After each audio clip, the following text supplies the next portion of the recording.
Come on, come on.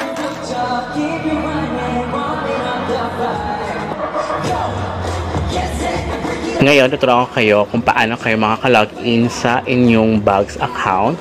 So, once na na-distribute na ang inyong account, pwede na kayo mag-login.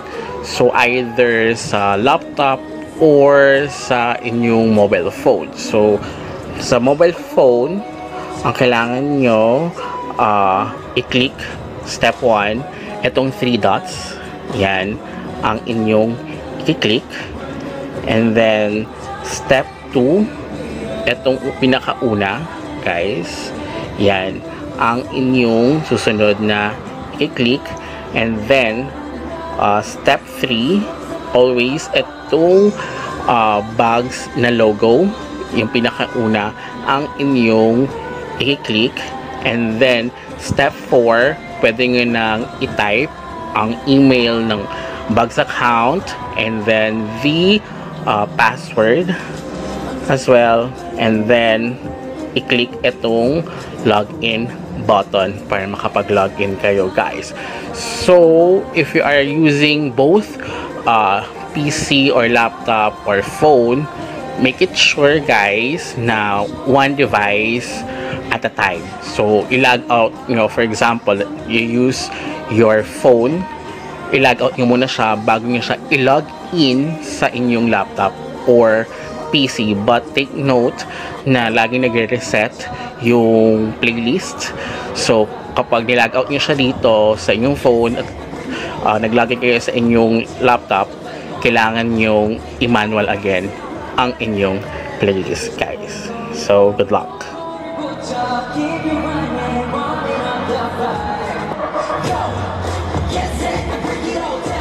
For the next setup, guys, ito naman is how to stream while opening or using other apps. So itong setup na to is para makagamit tayo ng other apps, guys, pero nag-stream pa rin yung songs, guys, sa Bugs. So step 1, kailangan natin again i-click 3 dots na yan. And then, step 2, itong nasa taas ng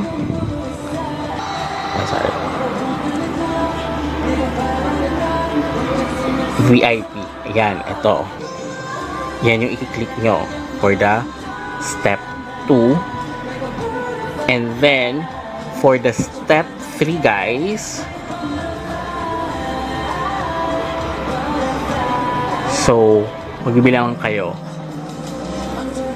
1, 2, 3, 4. So, ayan. Ayan pang 4, guys. Sakita nyo ito.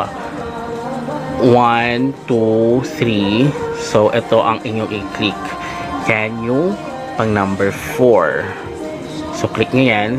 So, makakita kayo ng toggle button. Ayan. So, kailangan nyo siyang i-off. Okay? And then, go back. And then, the next step is etong may N. Yan ang susunod yung i-click.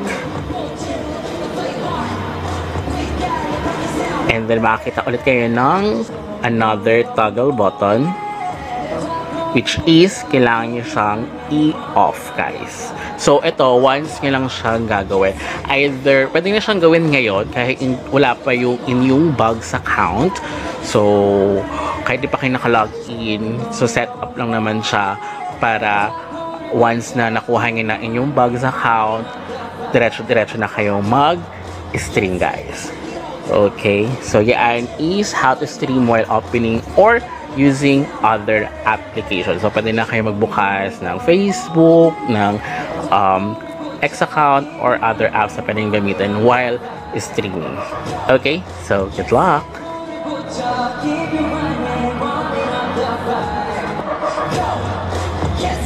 Now, the next setup naman is how to enable duplicate songs sa ating playlist.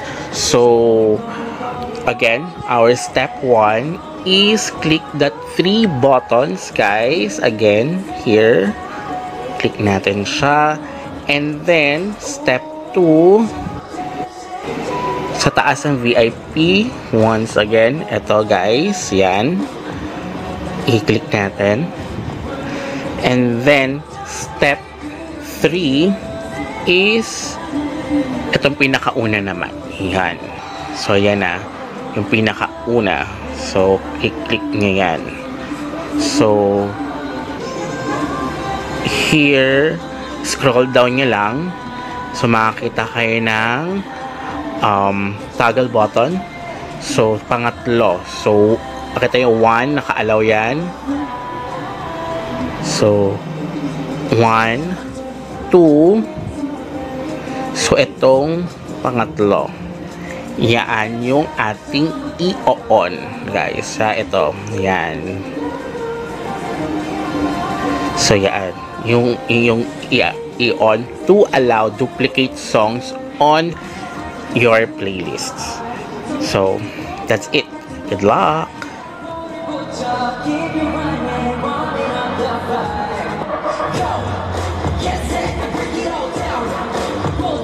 Ang last setup natin will be how to set up audio and sound quality sa inyong Bags account.